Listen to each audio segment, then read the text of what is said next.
Hello and welcome to Abnormal Psychology PY309, the online first session course. You should be viewing this announcement on January 7th, 2019. Happy New Year. I'm going to take just a few moments. I keep looking down because I have notes that I'm referring to make sure that I don't miss anything. But I'm going to take a few moments to go over the expectations for the class and some helpful hints, and then give you a little bit of information about me so that you kind of understand my style of teaching. First, when you begin this course, you'll need to link to the textbook at Revel Pearson. You'll do that through your Canvas course. All of the information that you need is posted in the first module, and so just go into that module, and if you have any questions, then you can post those for me. Notice that in each module, you have an Ask the Professor discussion board.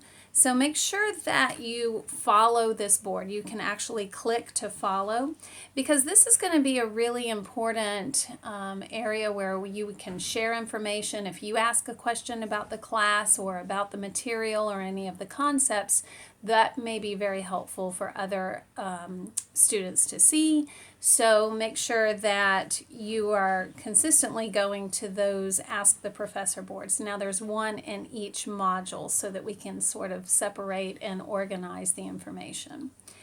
Also, notice that in each module you have at least 2 chapters to cover.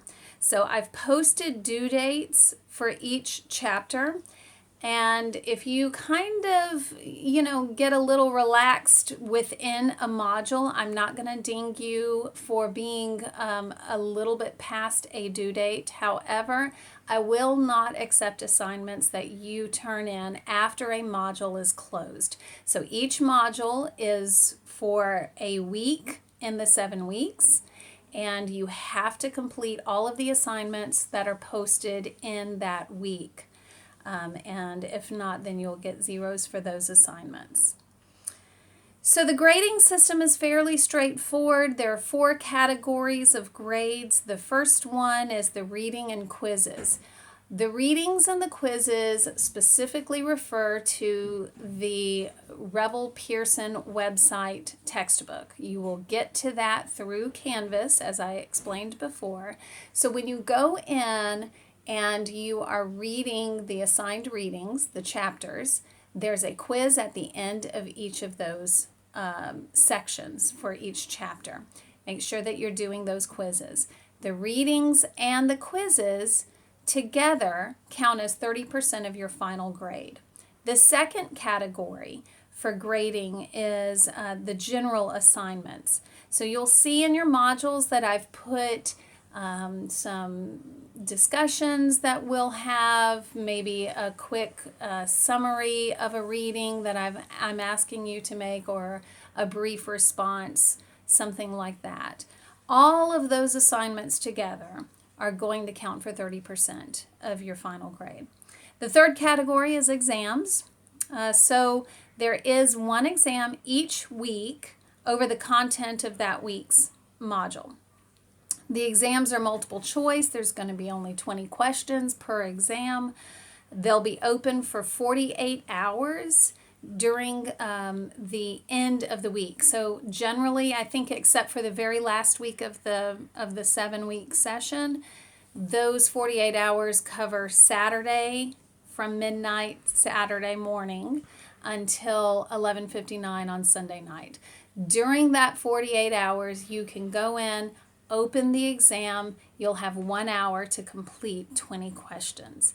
It's really, really important that if you experience some technical difficulty, some sort of a glitch, whether it's on the Canvas website or on your computer, you need to send me an email immediately when you catch that.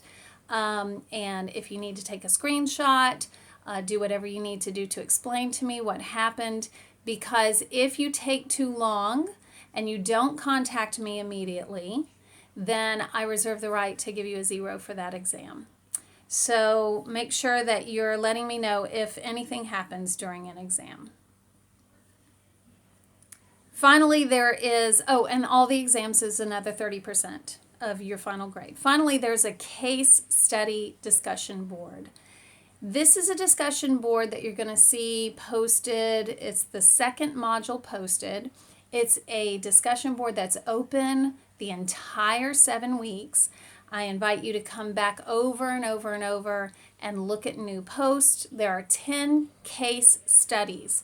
And as a class, I'm looking for a discussion of diagnostics, etiology, therapeutic interventions.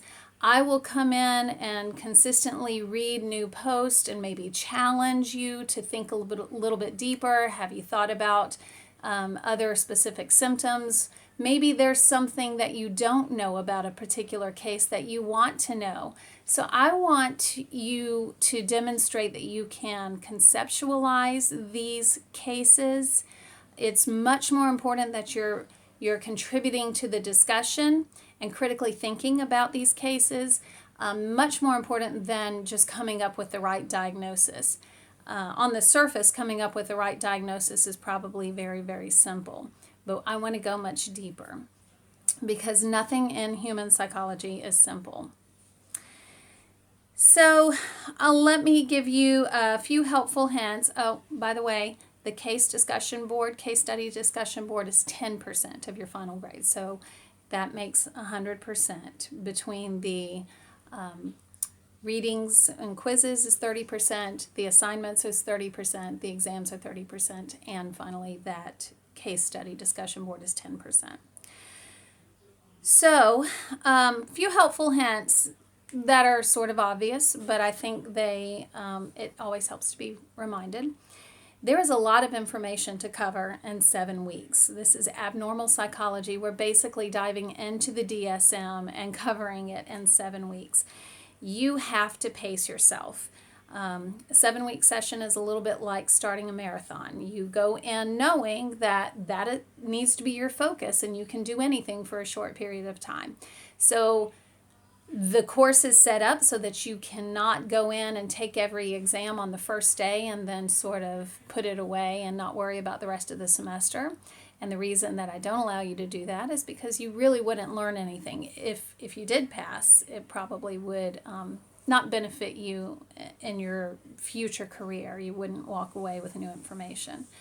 And sort of the opposite of that, you really can't procrastinate and think that you can kind of find 15 minutes here and there to get online and do something in the course and fit it around your already busy schedule. For 7 weeks, you really need to think through a consistent schedule that you set aside, sit down. I recommend every single day sitting down for at least 30 minutes, and on some days you're going to need to dedicate more than that. And make sure that you're really on top of your plan here, and then you'll walk away with useful information. I have posted some interesting articles that really help put abnormal psychology into relevant and applicable context. And so we're really this is a lot of interesting information. It's not just clinical. It is interesting. It applies to your careers. It applies to the world that we live in and our relationships. So we're going to discuss what trauma looks like in immigrant detainees. We're going to look at how big companies are interested in neurodiverse talent pools. And if you don't know what neurodiverse means, just wait. It's really cool. We're going to debate about whether people should be court mandated to take medications for psychiatric illnesses. We're going to have a lot of really relevant information that we need to be digesting. So I invite you to also post current events, interesting articles, ideas that you have on the discussion boards on each module, those Ask the Prof discussion boards, because I genuinely love learning from you just as much as I love teaching you. Lastly, I'm just going to take a quick moment and tell you a little bit about myself. I am a Brenau alum myself. I graduated in 2006. During my counseling career, I've treated mostly violent offenders and victims of crime. I specialize in sexual deviance, forensics, and trauma. And currently, I treat survivors of sexual assault and sexual abuse, as well as I get to do the cool job of working with judicial and law enforcement to learn how to incorporate trauma-informed responses into investigations of violent crimes, mostly sexual crimes and domestic violence. And so I really enjoy doing that. That's going to be my theoretical perspective. I have a very strong theoretical foundation in biology and neurology of trauma. I'm also the mother of 4 boys ranging from 27 to 2. You heard that right. So I have been studying human growth and development in my own home for over a quarter of a century. And so it is fascinating to me. My favorite thing to do is travel. I've had the opportunity, been very fortunate to take students from University of North Georgia to India to study mother-baby attachment and impoverished communities, and I was able to do that 2 years in a row. And so all of these things are very exciting to me. I look forward to getting to know each of you. You have your first assignment, which is actually due by Wednesday, I believe. And what I'm looking forward to learning is a little bit about you and getting you excited about abnormal psychology. Thank you for listening to this entire video, and if you have any